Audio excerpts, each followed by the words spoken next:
সুখ, দুঃখ এবং শক্তি, এই তিন হলো এই সংসারের ত্রিদেবের মতো। আমাদের জীবনে যা কিছু ঘটছে এই তিনটির ভিত্তির উপরেই হচ্ছে। আসলে এই সংসারের একটা নিয়ম আছে, যখনই আপনি কিছু লাভ করেন এই সংসার আপনার পরীক্ষা নেয়।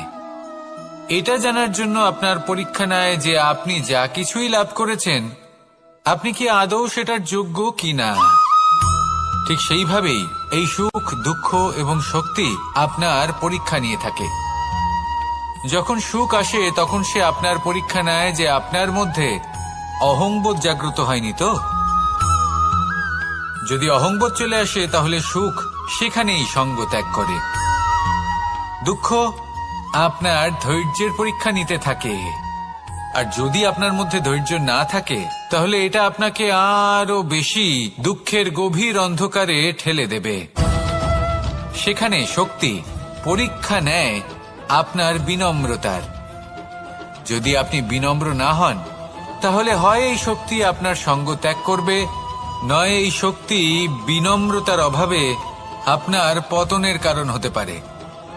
এই সংসারে যে কোনো ব্যক্তি যিনি এই পরীক্ষায় উত্তীর্ণ হয়ে থাকেন এই জীবনে তিনি সাফল্য লাভ করেন। আসুন আমার সাথে ভালোবেসে বলুন, রাধা রাধা।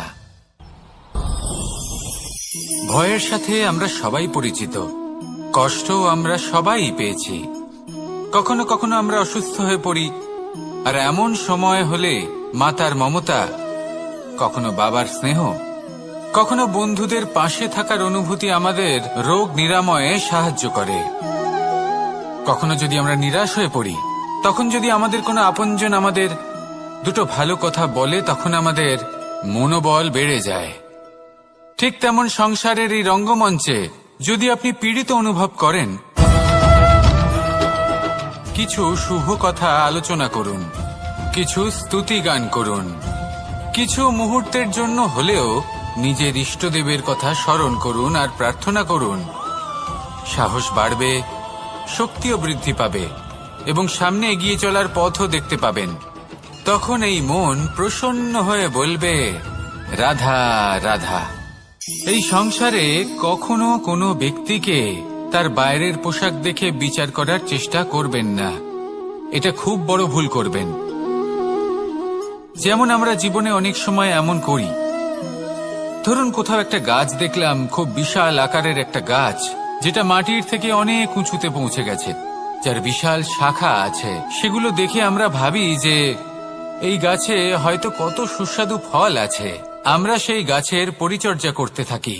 আবার অন্যদিকে হলো একটি তৃণ যেটা মাটি থেকে কিছুটা উঁচুতে পৌঁছেছে, কিন্তু সেই তৃণর নিচে, মাটির নিচে অত্যন্ত সুস্বাদু ফল বা সবজি জন্ম নেয়, যা আমাদের স্বাস্থ্যের পক্ষে অত্যন্ত উপকারী। সেই জন্য কখনো আবরণ দেখে কাউকে বিচার করতে চেষ্টা করবেন না। তার বদলে এটা বোঝার চেষ্টা করুন যে আপনার সামনে যে ব্যক্তি আছে বা বস্তু আছে তার বিশেষত্ব কি। যদি এই বিশেষত্ব বোঝার ক্ষমতা আপনি অর্জন করেন, যদি এই শিল্প আপনি নিজের ভেতরে জাগ্রত করেন, তাহলে এই সংসারে বিশেষত্ব কি সেটা আপনি জানতে পারবেন। আর এই সমস্ত খেলা দৃষ্টি থেকে নয়, দৃষ্টিভঙ্গি থেকে জন্ম নেয়। দৃষ্টিভঙ্গি সবসময় শুভ রাখুন আর আমার সাথে ভালোবেসে বলুন, রাধা রাধা। যখন আমরা কোনো বনে প্রবেশ করি তখন এই সবুজ ঘাস দেখে, এই কোমল ঘাস দেখে আমাদের মন প্রফুল্ল হয়ে ওঠে। ভিন্ন ভিন্ন প্রজাতির ফুল, ভিন্ন ভিন্ন রঙের ফুল দেখে এই মন আনন্দে ভরে ওঠে। এখানে শিশুরা আনন্দ লাভ করে, বড়রা ভোজন গ্রহণ করেন, কথাবার্তা বলেন, হাঁটাহাঁটি করে বেড়ান। এবার ভেবে দেখুন, যখন এই উপবনের নির্মাণ হয়েছিল সেই সময় যদি এই মাটিকে সঠিকভাবে খনন না করা হতো, যদি তাতে সঠিকভাবে বীজ রোপণ না করা হতো, যদি কোনো সংঘর্ষ না হতো, পরিশ্রম না করা হতো, যদি চলতে চলতে পায়ে কাঁটা না বিঁধে যেত, তাহলে এই সুন্দর বন দেখে আমরা কি এই আনন্দ লাভ করতে পারতাম? কখনোই নয়। ধরুন কোনো নদীর তটে সুন্দর একটি বন আছে, সেই বনের আনন্দ লাভ করতে গেলে আপনাকে সেই নদী পার করতেই হবে। যদি সুখের নদীর কাছে পৌঁছতে চান তাহলে তটে যে কাঁটা রয়েছে সেগুলোর সাথে সংঘর্ষ করতেই হবে। এই সংসারে যদি আপনি সুখ লাভ করতে চান তাহলে সুখ লাভের এই যাত্রা শুরু করতে হবে সংঘর্ষ দ্বারা। তাহলে সংঘর্ষকে স্বাগত জানান, এর পেছনেই সুখ রয়েছে যা আপনার জন্য অপেক্ষা করছে।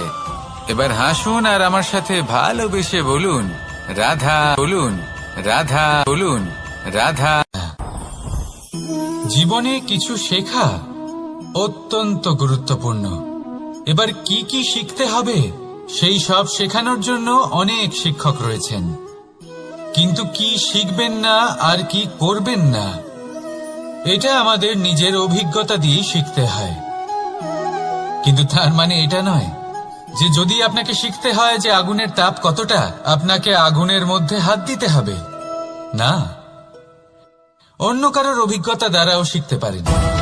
প্রশ্ন শুধুমাত্র একটাই যে আপনি কি শিখতে চান নাকি চান না। যদি আপনি এটাই ভাবেন যে আমি শুধুই নিজের অভিজ্ঞতা দ্বারাই শিখতে চাই, তাহলে জীবনকাল ছোট মনে হবে, অনেক কিছুই শিখতে পারবেন না। তাই নিজের সাথে সাথে বড়দের অভিজ্ঞতা দ্বারাও শেখা শুরু করে দিন। এই সংসারের অভিজ্ঞতা দ্বারা শিখতে শুরু করে দিন। আর এটা নিশ্চিত রূপে শেখা আবশ্যক যে কখন কি করবেন না, কোথায় থামতে হবে আর কোথায় থামবেন না। তাহলে আসুন আর আমার সাথে ভালোবেসে বলুন রাধা রাধা। ভোজন। এবার ভোজন সংগ্রহ করার জন্য মানুষ কি না করেন, সব সময় চেষ্টা করতে থাকেন। ফসল উৎপাদনের জন্য অনেক পরিশ্রম করতে থাকেন, কিন্তু অনেক সময় অনেক পরিশ্রম করার পরেও ফসল ভালো উৎপাদন হয় না। এর কারণ কি? কারণ হলো এটাই যে আপনি পরিশ্রম হয়তো অনেক করেছেন, কিন্তু আপনার নজর তো সেই বীজের দিকে ছিলই না যা আপনি রোপণ করেছেন। সেই জন্য সব সময় কোনো বীজ রোপণ করার আগে তাকে পরখ করে দেখুন, তা অত্যন্ত আবশ্যক। আর সেইভাবেই যখনই কোনো কর্মের প্রশ্ন আসে তাহলে সেখানে শুধুমাত্র পরিশ্রম যথেষ্ট নয়, সেই কাজের প্রতি আপনার কর্তব্য কি, আপনার উদ্দেশ্য কি সেটা জানা হলো অত্যন্ত গুরুত্বপূর্ণ। তাই কর্ম করুন, কিন্তু সেই কর্মের প্রতি আপনার যা উদ্দেশ্য তার মাহাত্ম্য বুঝতে চেষ্টা করুন। তাহলে আসুন আমার সাথে ভালোবেসে বলুন। কখনো কখনো আমরা ভাবি যে কোনো ব্যক্তি যিনি ধর্মের পথে চলেছেন, যদি তার দ্বারা কোনো ভুল হয়ে থাকে তাহলে নিয়তি তাকে সেই মুহূর্তেই কঠোর শাস্তি দেন। কিন্তু সেই সব মানুষ যারা সংসারের সবথেকে বড় অধর্মী, বহু নিকৃষ্ট মানের কাজ করেন, তাদের নিয়তি অনেক সুযোগ দেন। তাদের নিয়তি এরকম কঠোর প্রহার করেন না। এই ভাবনা কখনো না কখনো মনে আসেই। ভেবে দেখুন কেন? আসলে জীবনকে বেশিরভাগ মানুষ একভাবেই দেখে থাকেন, বিভিন্ন স্তরে একে দেখা উচিত। এবার আপনি বলুন, এই সংসারে কোনো অধর্মী কখনো প্রেরণার উৎস হতে পারেন? কখনোই নয়। যে মানুষ নিজের আত্মাকে মলিন করে ফেলেছেন, তিনি এই সংসারকে কিভাবে প্রেরণা যোগাবেন? উনি নিজেই বুঝতে পারেন না কোনটা করা উচিত, ধর্ম কোনটা। তাই নিয়তি তাকে একটা সুযোগ দেন, এটা বোঝার সুযোগ দেন যে কোনটা উচিত, কোনটা ধর্ম। সুযোগ দেন নিজের বিবেক জাগিয়ে তোলার, তাকে সুযোগ দেন নিজের অন্তরাত্মার ডাক শোনার। যখন তাতেও কাজ হয় না, তখন নিয়তির কাছে একটাই পথ বাকি থাকে, আর তা হল মহাবিনাশ। মহাবিনাশ হয়তো দেরিতেই আসতে পারে, কিন্তু তা অবশ্যই আসবে। আর যখন মহাবিনাশ আসে তখন মহাবিনাশের যন্ত্রণা সমগ্র মানব জীবনের যন্ত্রণার থেকে অনেক বেশি হয়। এই কথাটা সবসময় মনে রাখবেন। আর অন্যদিকে যে মানুষ ধর্মের পথে চলছেন, তার দ্বারা যদি কোনো ভুল হয়ে থাকে তখন নিয়তি তার পরীক্ষা নেন। কিছুক্ষণের জন্য মানুষের মনে হতে পারে নিয়তি তাকে কঠোর শাস্তি দিয়েছেন। এই সংসারে সব থেকে বড় ব্যক্তি কে? আপনি বলবেন, এই কেমন ধরনের প্রশ্ন? কিন্তু এটা হলো সবথেকে উচিত প্রশ্ন। কেউ এর উত্তর দেবে যে সেই মহাপ্রতাপী রাজা তিনি হলেন সবথেকে বড় ব্যক্তি, সেই বড় রাজনীতিবিদ তিনিই সবথেকে বড় ব্যক্তি। আমি আপনাকে জানাই যে সংসারের সবথেকে বড় ব্যক্তি হলেন তিনি, যার সাথে দেখা করলে আপনি নিজেকে ছোট মনে করবেন না। কোনো ব্যক্তি যিনি সবথেকে বেশি শক্তিশালী, আপনি যদি তার সামনে যান তাহলে উনি আপনার অন্তরের শক্তিকে বাইরে বের করে আনবে, আপনার অন্তরে লুকিয়ে থাকা শক্তিকে জাগ্রত করতে প্রেরণা প্রদান করবে। তিনি হলেন বড় ব্যক্তি, তিনি হলেন মহান ব্যক্তি। তিনি নন যিনি নিজের বল এবং ঐশ্বর্য দ্বারা আপনাকে তার সামনে ছোট প্রমাণ করবেন। এবং সেই জন্য মহাদেব আমার আরাধ্য হলেন আমার খুব প্রিয়। কারণ রাজা হোক বা ফকির, কেউ যদি ওনার সামনে যান তাহলে সে নিজেকে ছোট মনে করেন না। আপনিও যদি জীবনে অনেক বড় হতে চান তাহলে কাউকে কখনো নিজেকে ছোট মনে করতে দেবেন না। তার অন্তরে বড় হয়ে ওঠার প্রেরণা প্রদান করুন। আসুন আমার সাথে ভালোবেসে বলুন, রাধা রাধা।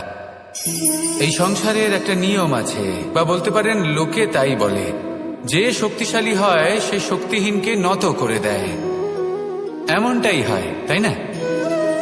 আবশ্যক নয়। কখনো কখনো এমনও হয় একজন অসমর্থ ব্যক্তি সমর্থ ব্যক্তিকে নত করে দেন। এটা সম্ভব, এও হতে পারে। আর এটা তখন হতে পারে যখন তার মধ্যে ভালোবাসার শক্তি থাকে। ভালোবাসার শক্তি এই সংসারে সবথেকে বড় শক্তি হয়। এই ভালোবাসার শক্তি দ্বারাই নির্ধন সুদামা আমাকে দিয়ে নিজের পা ধুইয়ে নিল, কিছু না বলেই, কিছু না চেয়েই।